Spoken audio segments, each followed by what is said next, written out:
ಇವತ್ತೊಂದು ಏಡಿ ತಂದೇವೆ. ಏಡಿದೊಂದು ರೆಸಿಪಿ ಮಾಡುವ ಅಂತ. ದೊಡ್ಡ ದೊಡ್ಡ ಏಡಿ, ತುಂಬಾ ಸಮಯದ ನಂತರ ಏಡಿ ತಂದದ್ದು. ಇದನ್ನೀಗ ಕ್ಲೀನ್ ಮಾಡ್ಲಿಕ್ಕೆ ಉಂಟು, ಪುಳಿ ಮುಂಚಿ ಮಾಡುವ ಅಂತ. ನೋಡಿ ಈ ರೀತಿ ಉಂಟು.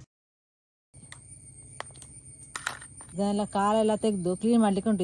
ಇದೆಲ್ಲ ತೆಗಿಲಿಕ್ಕೆ ಉಂಟು. ನೋಡಿ ಉಗುರು ರೀತಿ ಉಂಟು, ಇದನ್ನೆಲ್ಲ ತೆಗಿಲಿಕ್ಕೆ ಉಂಟು. ಈ ರೀತಿ ತುಂಡು ಮಾಡಿದ್ದೇನೆ. ಏಡಿಯನ್ನು ಚಂದ ಮಾಡಿ ಕ್ಲೀನ್ ಮಾಡಿ ತುಂಡು ಮಾಡಿದೆ. ಮತ್ತು ಈ ಕಾಲನ್ನು ಉಂಟಲ್ಲ ಸ್ವಲ್ಪ ಜಜ್ಜಿಬೇಕು. ಏಡಿಯ ಕಾಲು ಸ್ವಲ್ಪ ದೊಡ್ಡದಿದ್ರೆ ಸ್ವಲ್ಪ ಕಲ್ಲಲ್ಲಿ ಜಜ್ಜಿದ್ರೆ ಆಯಿತು. ನೋಡಿ ಸ್ವಲ್ಪ ಕಲ್ಲಲ್ಲಿ ಜಜ್ಜಿದೆ ಅಂದದ್ದು. ಅದಕ್ಕೆ ಮಸಾಲೆ ಚಂದ ಮಾಡಿ ಎಳ್ಕೊಳ್ತದೆ.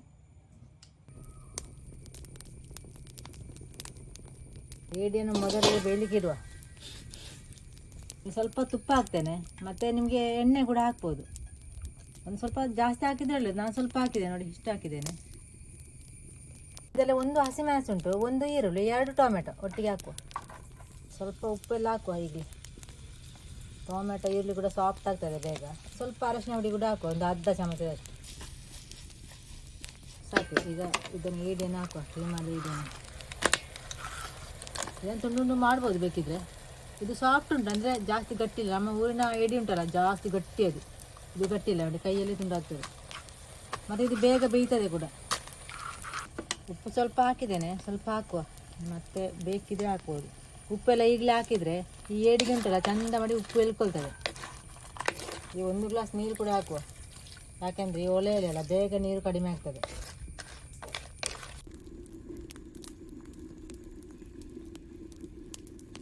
ಈಗ ಸ್ವಲ್ಪ ಮಸಾಲ ರೆಡಿ ಮಾಡುವ. ಈರುಳ್ಳಿ ತಗೊಂಡಿದ್ದೇನೆ ಚಿಕ್ಕದು, 5 ಎಸಳು ಬೆಳ್ಳುಳ್ಳಿ, ಒಂದು 4 ಚಮಚ ಕೊತ್ತಂಬರಿ ಬೀಜ, ಸ್ವಲ್ಪ ಹುಣಸೆ ಹುಳಿ, ಕರಿಮೆಣಸು ಸ್ವಲ್ಪ ಅರ್ಧ ಚಮಚ, 1 ಚಮಚ ಜೀರಿಗೆ, ಅರ್ಧ ಚಮಚ ಅರಶಿನ ಹುಡಿ, ಮತ್ತೆ ಸ್ವಲ್ಪ ಮೆಂತ್ಯ ತಕೊಂಡಿದ್ದೇನೆ. ಮೆಂತ್ಯವನ್ನು ಮಾತ್ರ ಸ್ವಲ್ಪ ಉರ್ದು ತಂದದ್ದು. ಇಲ್ಲಿ ಕೆಂಪು ಮೆಣಸು ಉಂಟು, ಒಂದು 12 ಮೆಣಸು ಉಂಟು, ಅಂದ್ರೆ ಬೇಡಗಿ ಮೆಣಸು ನೋಡಿ, ಒಂದು 12 ತಕೊಂಡಿದ್ದೇನೆ. ಇದು ಖಾರ ಇಲ್ಲ, ಖಾರ ಇದ್ರೆ ಸ್ವಲ್ಪ ಕಡಿಮೆ ಹಾಕ್ಬೋದು.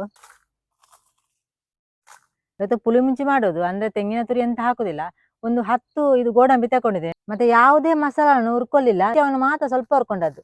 ಒಂದು 10 ನಿಮಿಷ ತೆಗಿಯುವ. ಚಂದ ಮಾಡಿ ಬೆಂದಿದೆ. ನೀರು ಕೂಡ ಕಡಿಮೆ ಆಯಿತು, ತುಂಬ ನೀರಿತ್ತು. 1 ಗ್ಲಾಸ್ ಹಾಕಿದೆ, ಅರ್ಧ ಗ್ಲಾಸ್ ಆಯಿತು. ರುಬ್ಬಿದ ಮಸಾಲ ಹಾಕುವ. ಸ್ವಲ್ಪ ಜಾಸ್ತಿ ಮಸಾಲ ಆಯಿತು, ಸ್ವಲ್ಪ ತೆಗೆದಿಟ್ಟೆ.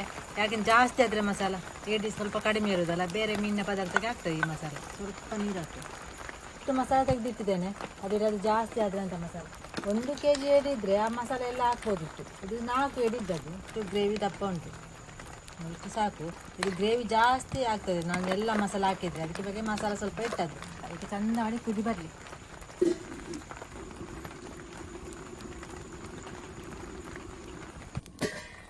ನೋಡಿ ಚಂದ ಮಾಡಿ ಕುದಿ ಬಂತು.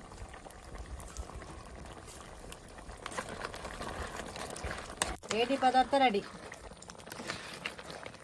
ಆಯ್ತು ನೋಡಿ. ಗ್ರೇವಿ ಈ ರೀತಿ ಉಂಟು ನೋಡಿ, ಸ್ವಲ್ಪ ದಪ್ಪನೆ ಉಂಟು. ದಪ್ಪನೆ ಇರಬೇಕು, ತೆಳು ಮಾಡಬೇಡಿ ಗ್ರೇವಿಯನ್ನು. ಎಲ್ಲಿಯಾದ್ರು ನೀವು ಏಡಿ ತಂದರೆ ಇದೇ ರೀತಿ ಮಸಾಲೆ ಹಾಕಿ ಗ್ರೇವಿ ಮಾಡಿ.